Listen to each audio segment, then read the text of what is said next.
Hi everyone, welcome back to Be Rich. Today I got Shashwath with me. I'm really enjoying these days where I have Anand's time and Shashwath's time in abundance because it gives me a great opportunity to have conversations which have been in my mind for a very long time. Yes, I love talking to you guys when I'm alone too. Don't get offended. Don't get upset that I'm not answering your comments. It's just that these videos themselves take 15, 20 odd minutes, and answering questions at the end of that, Sadhu feels it'll be just too long, sir, he said.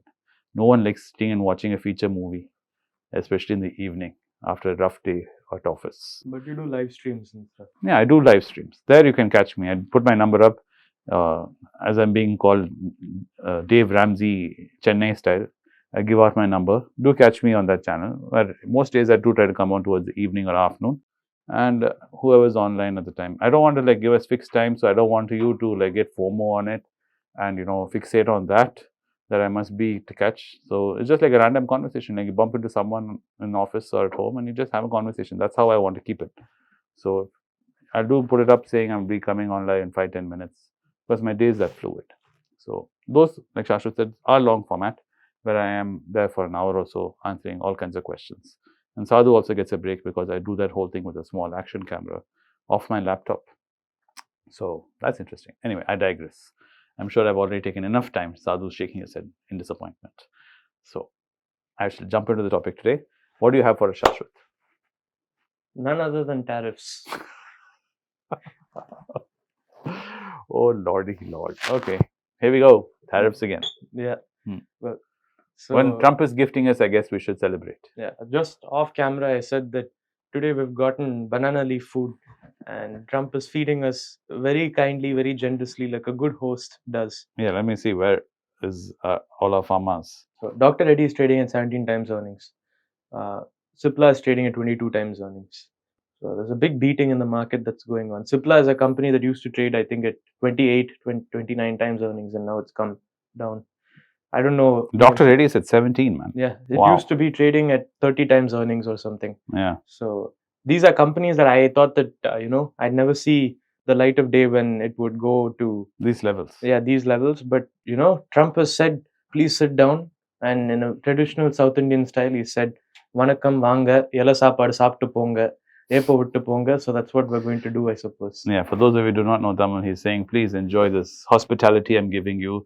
Please make sure that you give us a big loud burp at the end of it. Yeah. Because that is traditionally an Asian way of saying that you really enjoyed the meal. Yes. It's a way of saying thank you to the host. Yeah.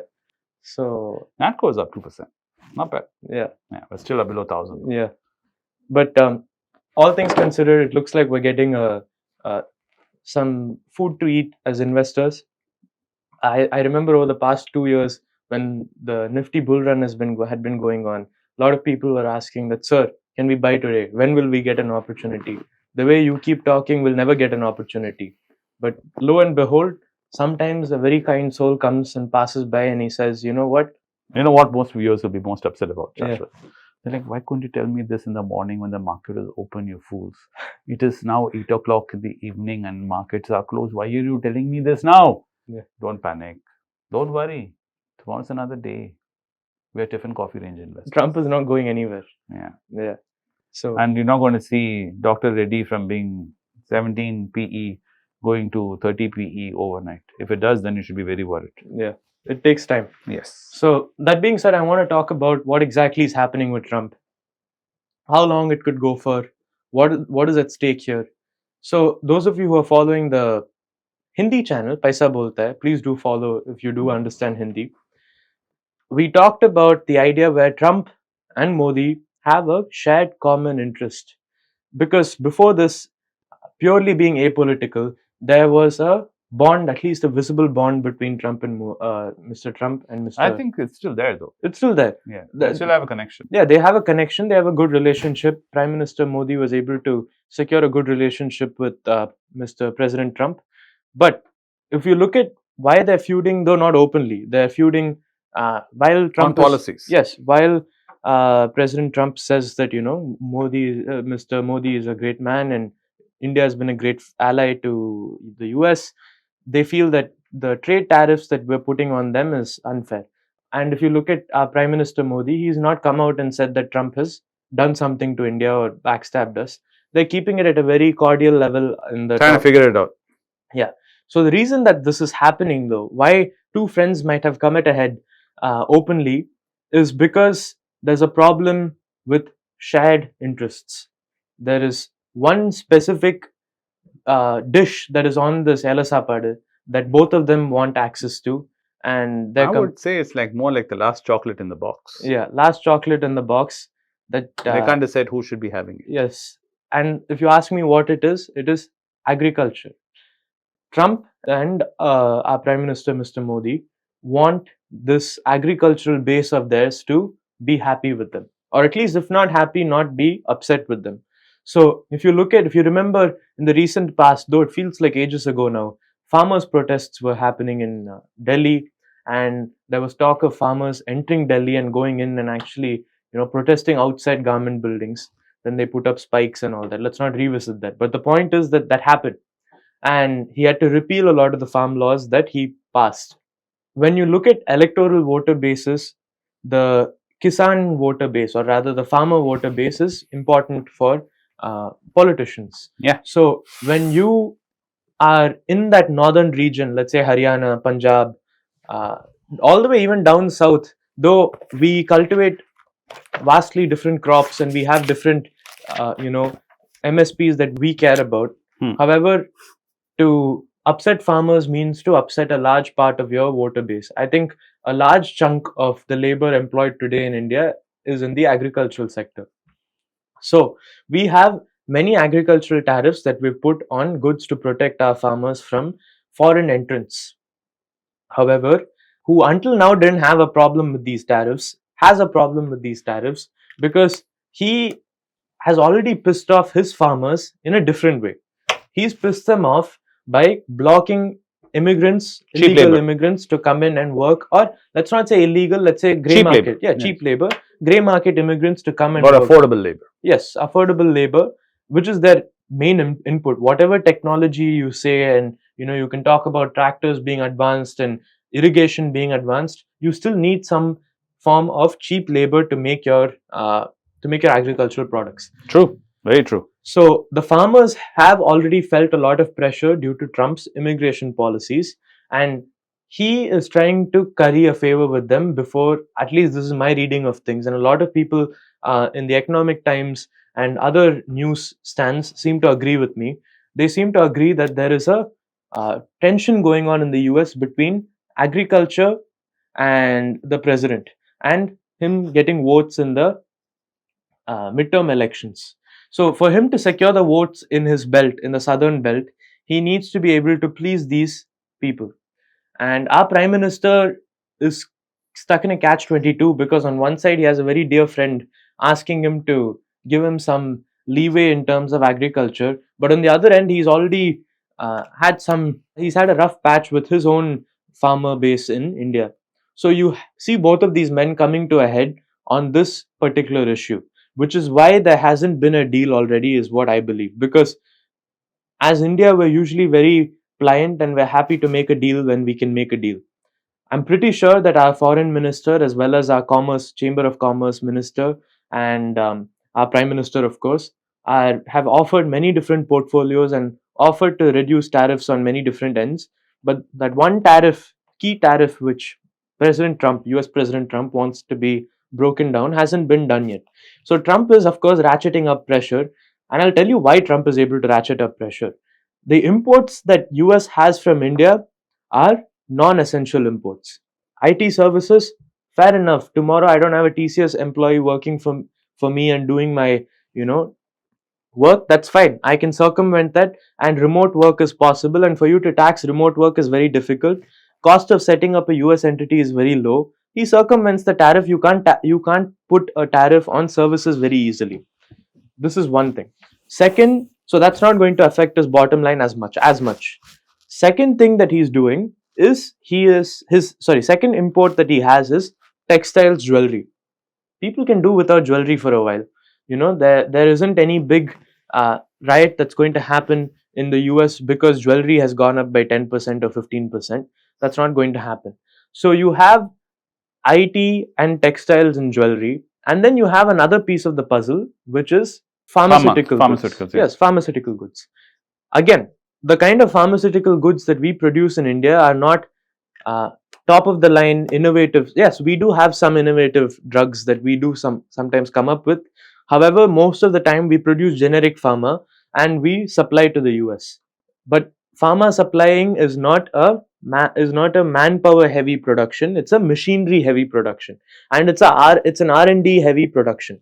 R&D capabilities are the strongest within the US, not even Europe, within the US and within China. His equation with China is separate. R&D capabilities, if you look at even R&D facilities, not many R&D facilities exist in India as of now. So R&D facilities are in the US. To produce means to have capital infrastructure. Trump can build capital infrastructure, or he has his European allies, he has China, he has a dime a dozen people who can set up a factory if Trump is willing to pay for it. And he doesn't need the expensive input which is known as manpower. And then you have other miscellaneous handicraft imports and all these other small things which the US buys from India. But the point is, if you look at any of these key avenues where they import from India, none of them are essential. No, none of his voter base is not going to wake up tomorrow and say that how dare you put tariffs on them? My bottom line cost is increasing. They don't care. So you have a situation where Trump has a lot of leverage. I'm not saying that Trump can indefinitely put tariffs on India without any repercussions, because Apple is now assembling in India. A lot of companies are assembling in India. So there is a lot of pain. So for example, laptops, mobile phones, because he has a dual pronged tariff on India and China, there is going to be some pain in terms of electronic good costs, tariffs as a portion of pricing costs. However, it's not the end of the world for them as of now, at least. However, for India, it's a separate story altogether. We are earning dollars from them. If we are not earning dollars from them, then we can kiss our exchange rate goodbye, which basically means that our petroleum cost is going to skyrocket. So right now, there's been a very profitable situation where we have Russia supplying oil at a discount to us, and we've exported that to Europe.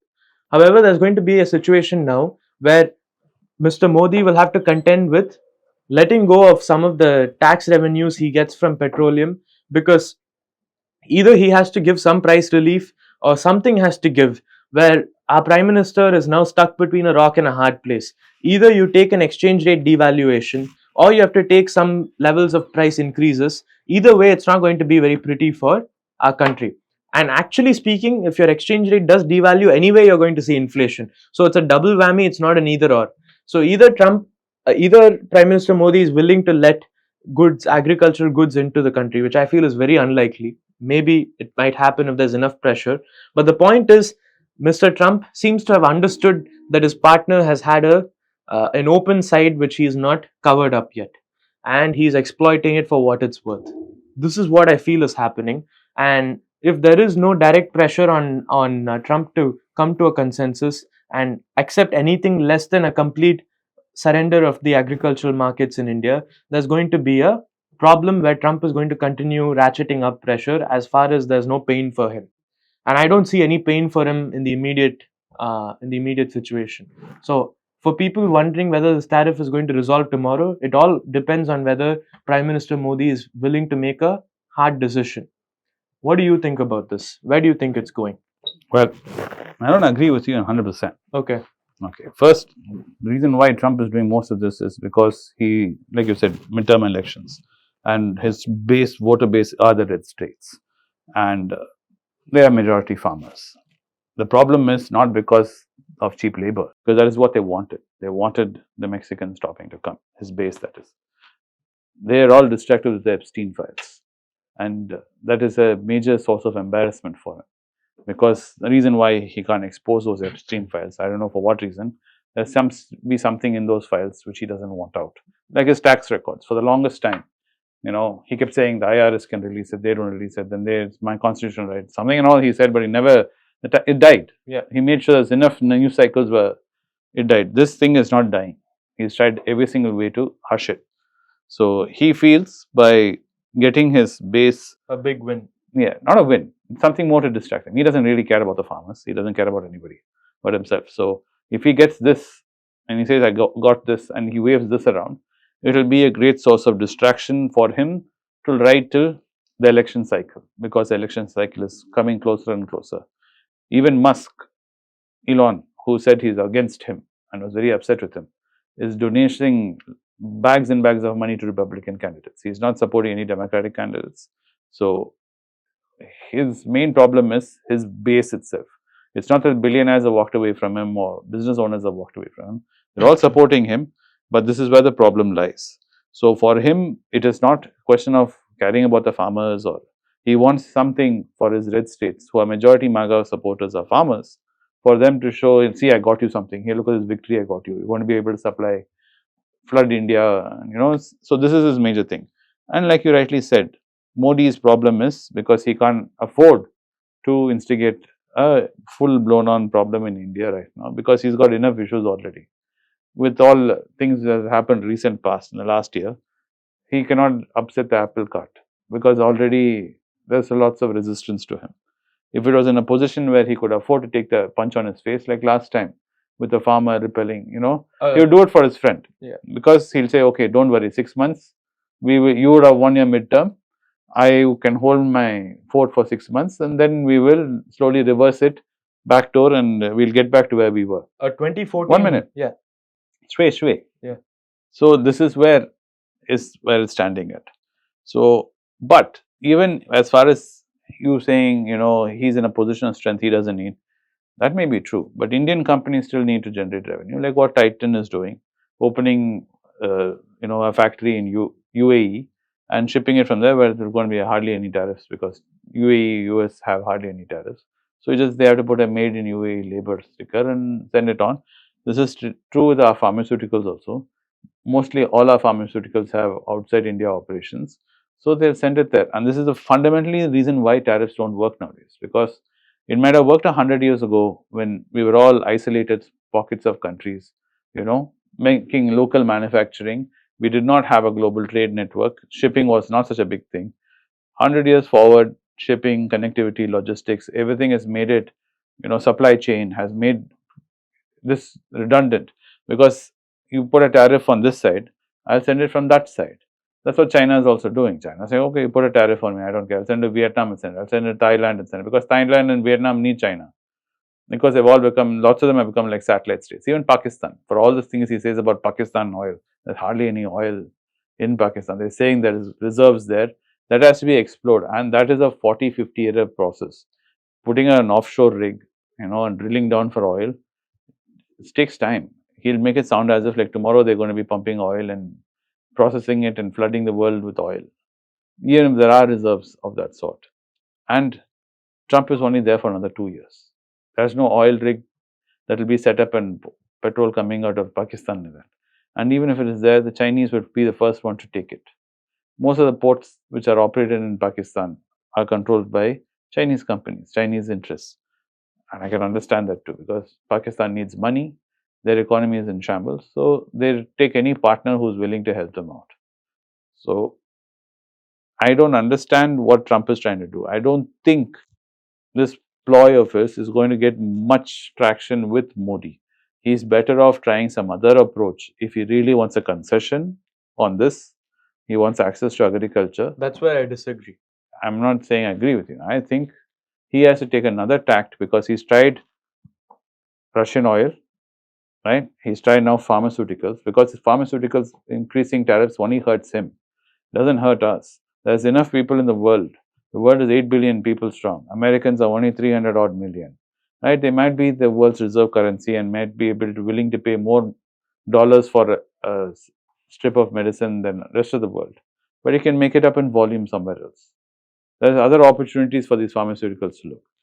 And like I said, it's only 2 years he's going to be sitting in power. So all these calculations, if you take, there's really little that he can do to India right now, because we really don't import much from them. The biggest way he can stranglehold us is if we need something which they have. And he's fractured all his friendships across the world. The Europeans, the Canadians, the French, the Germans. He's ruined the relation. Even the Japanese. They're not going to all get behind the Americans like they did for the Gulf War or anything else, like the Afghanistan war or the Iraq war, and stand behind the Americans and say, we are one with you. Because he's made sure they don't feel like that right now.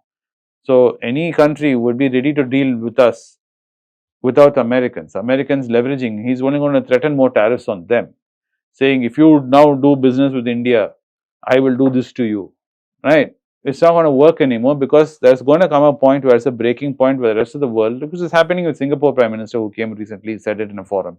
He says, we'll all continue doing world trade under WTO without US till US is ready to come back. He says, yes, I understand US is not in it. US is a very big partner for everybody and we all want the US reserve currency, all true. But if US doesn't want to work in this framework, we're not saying this framework is perfect. The rest of us will continue to try and do business till the US is ready to come back, which is what happened last time when he left the Paris Accord. When he left the world, climate accord, Biden came back, the first thing Biden did was he signed it back in. Right? Even if a Republican president comes back in, let's say a Rubio comes in, even a JD Vance comes back after Trump, they're not going to be so hard pressed to please the MAGA crowd as much as he is pleasing them, because I think there will be a pivot in the American Republican Party towards more a central stage than the right they are at. Your larger reading, I don't disagree with, but I'll tell you why I think that India has a lot to lose here. India has a lot to lose here because, like you said correctly, that America has fractured its relationships. So have we. We look at our neighbors. Nepal, fractured relationship. You look Pakistan, there was never a relationship to begin with. China, and initially Nehru was a bit, that's eons back, man. Yeah. There's a BBC interview that you can see on YouTube where he doesn't say that we are friends with China, but at the same time, he doesn't say that China, is like the devil or something. But the point is, today, we're in such rocky terms with China, we're not even able to say China on TV. So the point that I'm trying to make is that India is an isolated pocket, and we're lucky that we have two oceans, right? One ocean underneath us and two seas on either side, Bay of Bengal and Arabian Sea. But the point is, India has not done itself any favors by building long-lasting partnerships with countries surrounding it. So you're at a point where, okay, even if, let's say, there's another bloc that forms, even Europe can cozy up with China, which they're not comfortable doing. Europe is also stuck in a hard place. Yeah. But India is even more so because we have a shared border. So if our prime minister does end up, surrendering to our Chinese ally and accepting him as the primary muscle man in the relationship, I don't think the opposition is going to let that slide if our prime minister makes that concession. So our prime minister Modi is sort of stuck in that is short term. And the pain may be 2 years, but that is short term. That's what I'm trying to tell you. All you have to do is see. It's just the same way the Americans were able to. Everyone said that as soon as the tariff kicks in, there's going to be hyperinflation. Hyperinflation exaggeration and inflation. But because he delayed it such a way, they all took goods inside. Even Apple did that, took phones inside, and they managed to keep it down for the short term. In the long term, yes, it's not sustainable. These tariffs, what he's saying. Same way, India, in the short term, we have such a huge domestic market and we have such huge domestic consumption. Our domestic consumption, okay, again, on the front of domestic consumption, our domestic consumption is nowhere. If you look at the SUV sales, we're better than China, man. No, we're not. I'll tell you why we're not better than China. Because if you look at the GDP per capita of China as of 2024, is $13,000. India is sitting at a comfortable $3,000 with basically practically no consumption apart from the creamy layer on top, which ends up consuming. And anecdotally, I know, of course, anecdotal evidence is not, does not consist of concrete facts, but anecdotally speaking, I see a lot of people, even in the top 10%, suffering. So I don't see where India is going to consume its way out of the mess that we have dug ourselves into. And I truly think is long term. I'm talking about short term. Anyway, we digress. Yeah. We agree to disagree. That there are points which we agree on. There are points that we disagree on. Yeah. So all this is basically noise. To remember that. Like I said on YouTube, which I put up a short on, this is basically noise. As a value investor, individually as a person investing in Indian equity or American equity, wherever equity you're looking at in investing, all of this is noise, because in 10 years, 15 years term, when you look at these horizons, these will not be the reasons what will cause you to invest or disinvest. It should be based on the business. Like Peter Lynch says, the value you find there, you understand what is happening, and is the market willing to give it to you cheap? Then you invest in small amounts, incrementally, stepwise, and you keep building a portfolio. If you're fortunate enough to be one of those people who have a large portfolio already and you can afford to take larger bets and larger risks, then of course you can. Then you will definitely will not be watching our channel, of course, because most of our channels are beginners and nascent investors. So for most of us who are watching this channel, this is noise. Focus on the companies which you're looking at. Like Shashwath was talking about Nike some time back in the US market. There are a lot of other companies in the American market like that. In India, the whole pharma sector, the IT sector, there are a lot of companies which are in value right now. Companies Slowly moving into. yeah, we couldn't have even considered them in value, like TCS, like Shashwath was saying, Cipla, Dr. Reddy, in the beginning. Some of these things are opportunities if you play them right and be patient and focus on the business model and what they're doing. Things could get a lot worse in pharma before it gets better. It will, definitely it will. And that's why I'm saying don't rush thinking, oh my God, this is a big correction, I must step in with everything. No. Yeah. Please do not disinvest in bonds and move it all into equity or anything stupid like that. Stay in, small increments till we reach a point when we feel like, okay, it really has come to the bottom side of the swing. Yeah, the pendulum has really swung to the other side. Then we can have another discussion. To that point in time, stay calm and keep invested. Thanks for watching Bearish today. It was wonderful having this conversation with Shashwath. Do populate your comments. What did you think about our discussion? Did you agree with the points we made, or do you disagree with all the points we made? Do you have a third view on what we're saying? We would love to read those comments. We could do a round 2 based on the comments, what they're... Sure, we can try and answer some of them. Yeah. And if we find another viewpoint appearing and gets pushed up or voted up, we'll try and definitely answer them. Do try to keep it cordial and be civil in the comment section. Don't get heated up. This is not a political channel, nor are we a politician, or do we have any political leanings, nor are we anyway doing any kind of political analysis. It's just purely on terms of investing, where we're seeing the market going. Thanks for being with me on Bearish today. And me and Shashwath wish you a great evening. See you tomorrow with another one. Thank you. Thank you.